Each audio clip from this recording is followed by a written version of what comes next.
السلام علیکم ورحمۃ اللہ وبرکاتہ۔ نحمدہ ونصلی علی رسولہ الکریم، اما بعد۔ الحمدللہ، قصص الانبیاء کی آج ہماری کلاس نمبر 18 ہے، جس کی پہلے کی کلاسز کے اندر 3 حصوں کے اندر حضرت موسیٰ علیہ السلام کا واقعہ میں نے آپ کے سامنے بیان کیا۔ اس میں ان کی پیدائش سے لے کر آگے تک بنی اسرائیل کی نجات، فرعون سے نجات کا مل جانا، اس کے بعد فرعون سے نجات کے بعد قوم کا نافرمانی کرنا، اللہ رب العالمین کا ناراض ہونا پر انہیں بار بار معاف کر دینا، 40 سال کے لیے ان کے لیے بیت المقدس کو حرام کر دیا گیا، میدان تیہ کے اندر وہ لوگ رہے۔ اسی دور میں حضرت موسیٰ کا انتقال ہو گیا، یہاں تک کا تذکرہ میں آپ کے سامنے کر چکا ہوں۔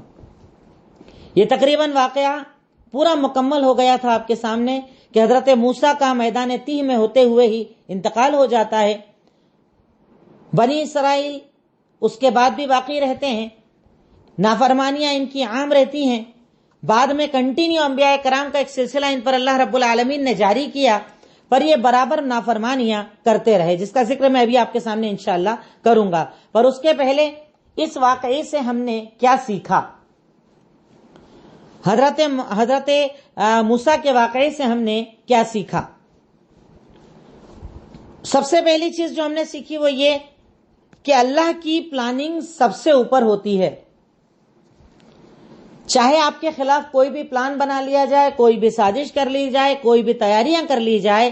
اب حضرت موسیٰ کو مٹانے کے ارادے سے لڑکوں کو ذبح کیا جا رہا ہے، پر اللہ اگر بچانے پر آ جائے تو اس کی پلاننگ کو کوئی فیل نہیں کر سکتا۔ تو ہمیں یہاں پر یہ بات پتا چلی کہ اللہ کی پلاننگ سب سے اوپر ہوتی ہے۔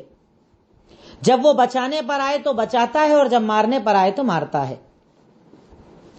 دوسری چیز، خوف کی حالت میں بھی دعوت کا کام کرنا ایک مومن کی ذمہ داری ہے، کہ حضرت موسیٰ خوف کے اندر تھے، پریشانی کے اندر تھے، تکلیفوں کے اندر تھے، گھر سے باہر مدین میں رہے، وہاں سے آئے، موسیٰ فرعون کا ڈر تھا، پر ڈر کے اندر بھی آپ نے دعوت کا کام کبھی بند نہ کیا۔ اس سے ہمیں نصیحت یہ ملتی ہے کہ اگر آج ہمارے خلاف بھی حالات بن جائیں، بادشاہ یا وقت کا ذمہ دار ہمارے خلاف ہو جائے، حکومتیں ہمارے خلاف ہو جائے، تب بھی ہمیں دعوت اللہ کا کام کبھی بھی بند نہیں کرنا چاہیے۔ تو ڈر کے اندر بھی دعوت کا کام کرنا ایک مومن کی ذمہ داری ہے۔ تیسری چیز، تکبر تباہی کی سب سے بڑی وجہ ہے۔ تکبر تباہی کی سب سے بڑی وجہ ہے۔ آپ دیکھیے فرعون کے پاس کیا تھا، وہ جانتا تھا، جبکہ قرآن کریم نے اللہ رب العالمین نے کئی جگہ جب واقعے کو ذکر کیا تو اللہ تعالیٰ اشارہ بھی کرتا ہے کہ وہ لوگ حق کو جانتے تھے، پر اس کے بعد بھی حق کا انکار کیا۔ کس وجہ سے؟ تکبر کی وجہ سے۔ فرعون نے کیا کہا حضرت موسیٰ کو؟ انا ربکم الاعلی، میں تمہارا بڑا رب ہوں، کس رب کی طرف مجھے بلا رہے ہو؟ میں تو ہی رب ہوں۔ یعنی تکبر نے اسے برباد کر دیا۔ تکبر بربادی کی سب سے بڑی وجہ ہوتی ہے۔ تو اس لیے ہمیں کبھی بھی تکبر نہیں کرنا چاہیے، اپنے آپ کو بڑا نہیں سمجھنا چاہیے، کیونکہ طاقت، قوت اور اختیار صرف اللہ رب العالمین کا ہے۔ وہی جسے چاہتا ہے عزت دیتا ہے، اور جسے چاہتا ہے ذلیل اور رسوا کر کے رکھ دیتا ہے۔ چوتھا پوائنٹ چاہیں تو اس کو آپ بنا لیں کہ عزت اور ذلت اللہ کا اختیار ہے، جسے چاہتا ہے عزت دیتا ہے، جسے چاہتا ہے ذلت دیتا ہے۔ انہوں نے چاہا حضرت موسیٰ کو ذلیل کرنا، اللہ رب العالمین نے حضرت موسیٰ کو عزت دے دی، اور فرعون نے چاہا عزت، اللہ نے اسے ذلیل کر دیا۔ تو آپ پوائنٹ نمبر 4 لکھ لیجئے کہ عزت اور ذلت کا اختیار اللہ کے ہاتھ میں ہے۔ اس کے بعد اگلا پوائنٹ نمبر 5، عقیدہ ہمیں ہر تکلیف سے، ہر پریشانی سے بچاتا ہے۔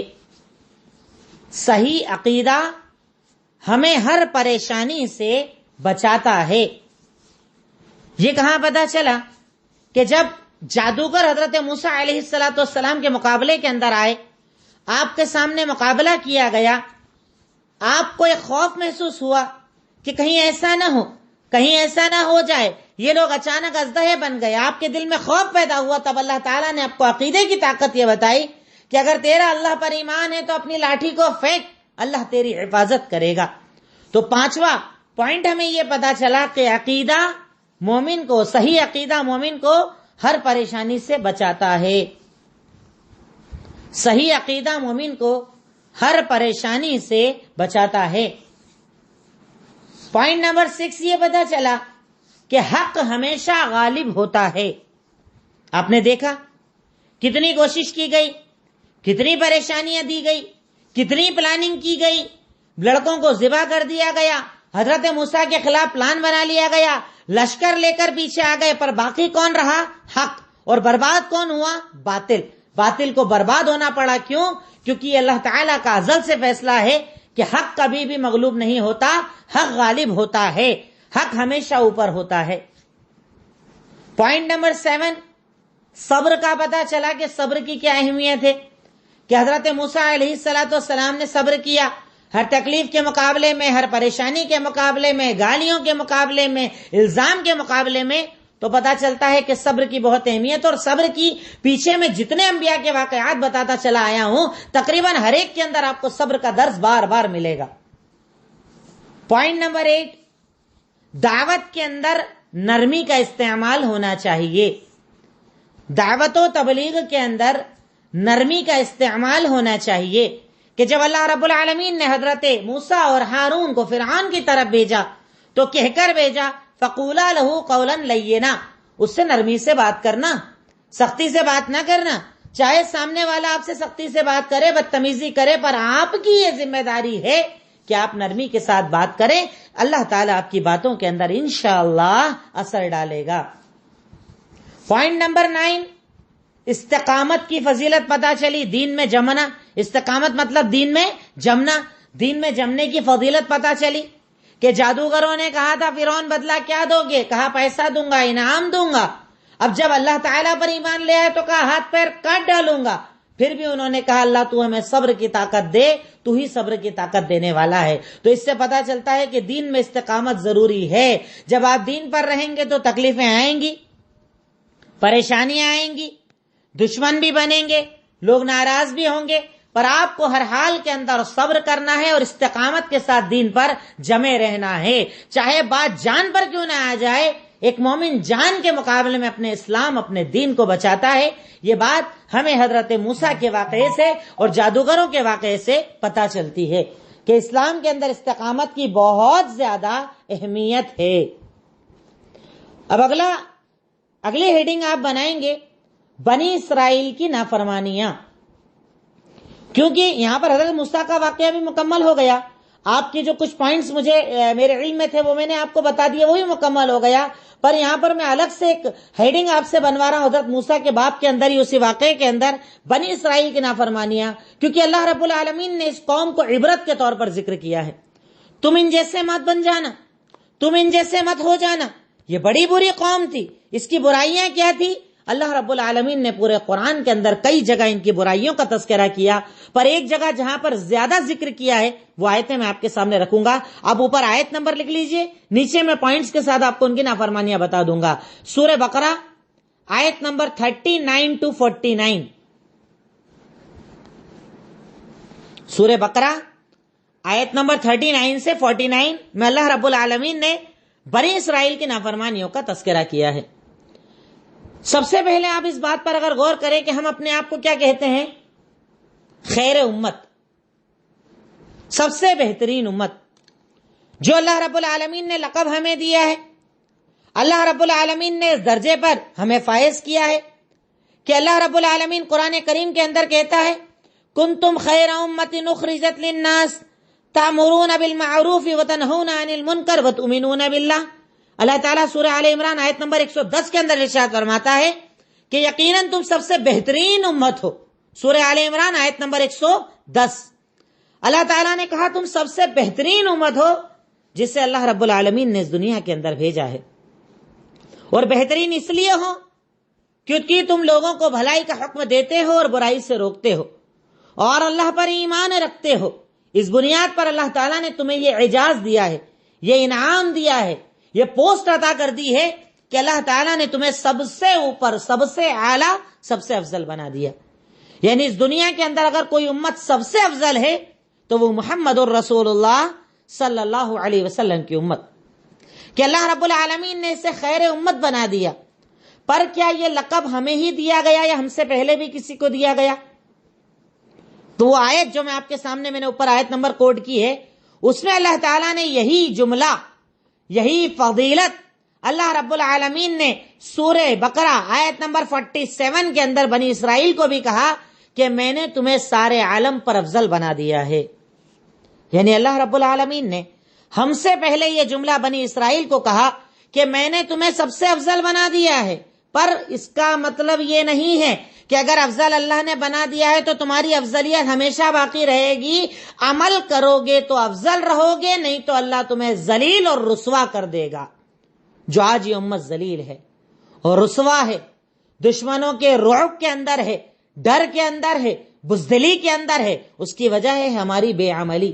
کہ اللہ نے تو ہمیں سورہ آل عمران آیت نمبر 110 میں کہا کہ تم سب سے بہترین امت ہو، پر اگر بے عمل رہو گے تو ذلیل ہو جاؤ گے. کیونکہ اللہ تعالیٰ نے یہی بات بنی اسرائیل کو بھی کہی، بنی اسرائیل سے بھی کہا کہ تم سب سے بہترین امت ہو، پر کب؟ جب عمل کرو گے.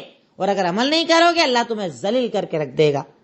اللہ تعالیٰ نے بنی اسرائیل کی کئی نافرمانیوں کا ذکر ایک ساتھ ان آیتوں کے اندر کیا، اور اس کے اپوزٹ ہمیں بننا ہے، یعنی ہمیں وہ عمل کبھی بھی نہیں کرنا ہے. سب سے پہلی برائی نافرمانی ان کی بتائی وعدہ خلافی، وعدہ کر کے پورا نہ کرنا.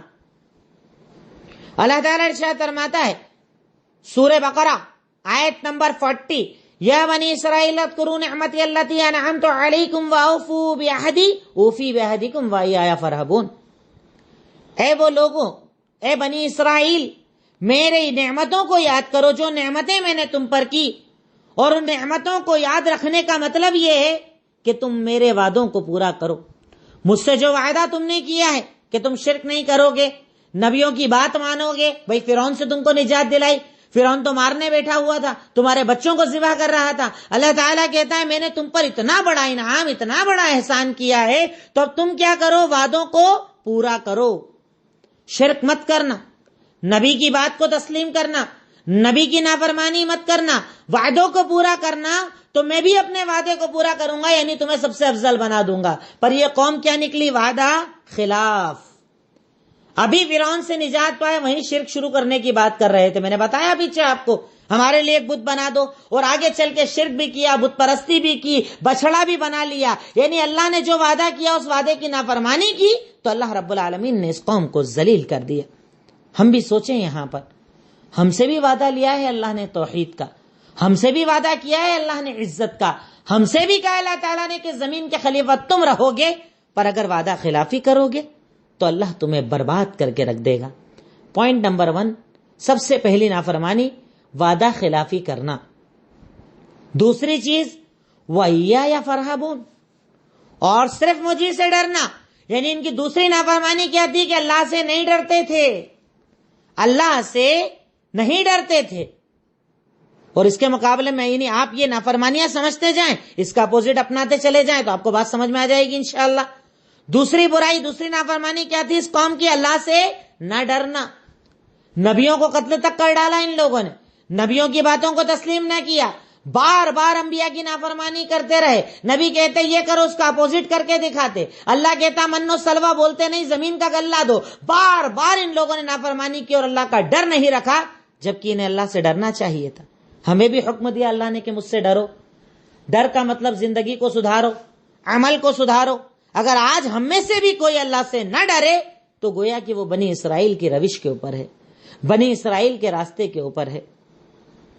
تیسری چیز، ہماری باتوں کا انکار مت کرنا. مطلب ان لوگوں نے اللہ کی باتوں کا انکار کیا، اللہ اور اس کے رسول کی باتوں کا انکار کیا. ایسے لکھ لیجئے آپ کہ انہوں نے اللہ اور اس کے رسول کی باتوں کا انکار کیا، اللہ اور اس کے رسول کی باتوں کا انکار کیا. اللہ نے جو احکامات دیے اسے نہ مانا، نبی جو تعلیمات لے کر آئے اسے نہ مانا. یعنی اللہ اور اس کے رسول کی باتوں کا انکار کیا کرتے تھے. تو اگر آج ہم بھی انکار کریں، انکار دو شکل میں ہوتا ہے. ایک تو یہ کہ اللہ آپ کو کہے یہ حرام ہے، آپ بولا نہیں میں نہیں مانتا، میں تو اسے حلال مانوں گا. ایک تو یہ انکار، اس کی جرات بہت کم لوگ رکھتے ہیں. پر ایک یہ ہے کہ پتہ ہے حرام ہے پر پھر بھی عمل کرنا، یہ بھی ایک طریقے کا انکار ہے جسے اللہ رب العالمین پسند نہیں فرماتا. اللہ تعالیٰ اپنی رضامندی کا اظہار نہیں فرماتا. تو ان لوگوں نے کیا کیا؟ اللہ اور اس کے رسول کی باتوں کا انکار کیا۔ چوتھی برائی ان کی، آیتوں کو بیچا کرتے تھے، دین کی باتوں کو بیچا کرتے تھے۔ بھیا بیچ کیسے سکتے ہیں آپ دین کی باتوں کو؟ دین کیسے بیچا جا سکتا ہے؟ دین بیچنے کا مطلب یہ ہے کہ اپنے فائدے کے لیے حرام کو حلال کر لیتے، حلال کو حرام کر لیتے۔ ایک ایک پوائنٹ پر آپ غور کرتے چلے جانا اور اپنے سماج اور معاشرے کو دیکھتے چلے جانا۔ بنی اسرائیل نے جو جو عمل کیا ہو بہو وہی عمل کیا ہماری قوموں کے اندر نہیں پایا جاتا۔ کیا کرتے تھے؟ وہ آیتوں کو بیچا کرتے تھے۔ اس کا مطلب کیا ہوا کہ حرام کو اپنے فائدے کے لیے حلال کر لیتے اور حلال کو اپنے فائدے کے لیے حرام کر دیتے۔ جیسے ان کے اندر ہوتا کیا تھا، کوئی امیر آدمی چوری کرتا تو بولتے اس کو سزا دے دو، کچھ دنوں کے لیے قید کر دو۔ غریب چوری کرتا بولے اس کے ہاتھ کاٹ دیے جائیں گے۔ یعنی لوگوں کو دیکھ کر فیصلے بدلے جاتے تھے، فائدوں کو دیکھ کر فیصلے بدلے جاتے تھے۔ آج ہمارے یہاں بھی تو یہی چلتا۔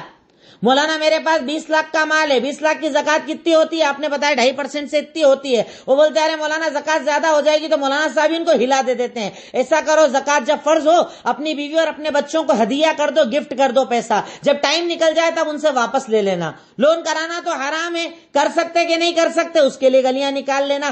ہر حرام کے لیے ہمارے یہاں پر لوگ گلیاں نکالتے ہیں اپنے فائدے کے لیے۔ اسی کا نام ہے دین کو بیچنا۔ دنیا کے بدلے، معمولی قیمتوں کے بدلے اپنے دین کو بیچ دینا۔ آج ہماری بہن بیٹیاں پردوں کو بیچ بیٹھی ہیں ذرا سے فائدے کے لیے، اپنے حسن کی نمائش کے لیے، اپنے آپ کو ظاہر کرنے کے لیے، اپنے آپ کو سپیریئر بتانے کے لیے کہ آج ہماری امت یہی عمل نہیں کرتی کہ اللہ کی آیتوں کو ہم بیچتے ہیں، جبکہ شریعت کے اصول فکس ہیں، شریعت کے احکامات فکس ہیں، حلال حرام فکس ہے۔ وہ لوگوں کو دیکھ کر بدلا نہیں جاتا۔ اگلا ان کی برائی، 5ویں نمبر، حق اور باطل کو ملا دیا کرتے تھے اور حق کو چھپایا کرتے تھے۔ حق اور باطل کو ملا دیا کرتے تھے اور حق کو چھپایا کرتے تھے۔ آج ہمارے یہاں بھی ہوتا ہے یہ، سچ دیکھنے نہیں دیتے۔ سچا دین کیا ہے؟ صاف صاف قرآن، صاف صاف حدیث۔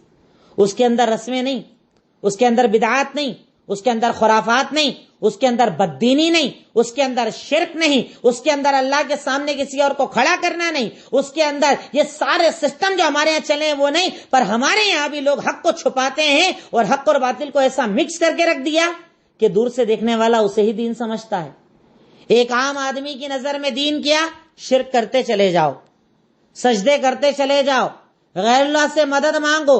حق کو اتنا چھپا دیا کہ لوگوں کو حق نظر ہی نہیں آتا۔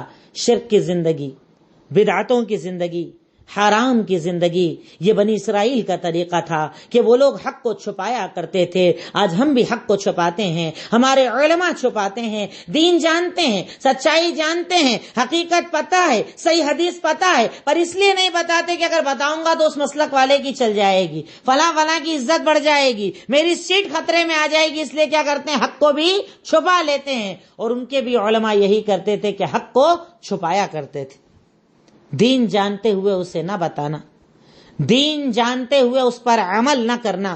بنی اسرائیل نے اپنی زندگی اسی کو بنایا تھا اور اسی بنیاد پر اللہ رب العالمین اس قوم سے ناراض ہو گیا تھا۔ ہم غور کرتے چلے جائیں، ایک ایک پوائنٹ پر رک کر سوچتے چلے جائیں تو نظر آئے گا ان کے جیسے سارے گناہ اس امت نے بھی عام کر لیے ہیں۔ اس کے بعد اللہ تعالیٰ نے انہیں حکم دیا تھا نماز قائم کرو، زکوٰۃ ادا کرو اور رکوع کرنے والوں کے ساتھ رکوع کرو۔ یعنی وہ بے نمازی بن گئے تھے اور زکوٰۃ ادا نہیں کرتے تھے، بے نمازی بن گئے تھے اور زکوٰۃ ادا نہیں کرتے تھے۔ اب نماز کا جو سسٹم ان کے یہاں رہا ہوگا، زکوٰۃ کا جو سسٹم ان کے یہاں رہا ہوگا، وہ لوگ اس پر عمل نہیں کرتے تھے، نمازیں قائم نہیں کرتے تھے، زکوٰۃ ادا نہیں کرتے تھے۔ آج ہمارے یہاں کون سی امت ہے؟ ابھی 3 مہینے پہلے کورونا میں جب موت دیکھی کیسے ہو گئے تھے نمازی، جہاں ملو سبحان اللہ الحمدللہ زبان پر چل رہا تھا سب کے، داڑیاں باہر آ گئی تھی، روپٹے پردے نہیں کھل رہے تھے، بالکل مسلح پر مسلح بچھے ہوئے تھے، ایک ختم دوسری، نفل نمازیں، قرآن، نہ جانے کیا کیا چل رہا تھا۔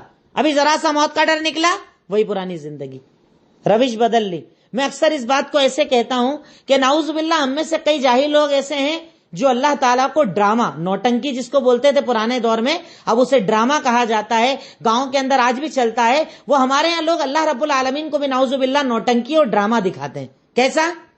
ذرا سا ڈر آیا، خوف آیا، رمضان آیا، داڑھی رکھ لی، ٹوپی لگا لی، نمازیں پڑھ لی، روپٹے اوڑھ لیے، برقعے پہن لیے، اور جہاں وہ دور گزرا پھر وہی بددینی کا ماحول. جیسے ڈرامے کے اندر ہوتا ہے کہ ایک جوان آدمی بڈھے کا کیریکٹر لے لیتا ہے تو نقلی داڑھی لگاتا ہے، نقلی زندگی بتاتا ہے. نعوذ باللہ، کیا آپ اللہ کو یہ بتا رہے ہو کہ اللہ دیکھ میں 2 مہینے رمضان کے اندر میں نے تیری عبادت کر لی، اب نافرمان بن گیا تو کیا اللہ تعالیٰ تیری نافرمانی کو نہیں دیکھتا؟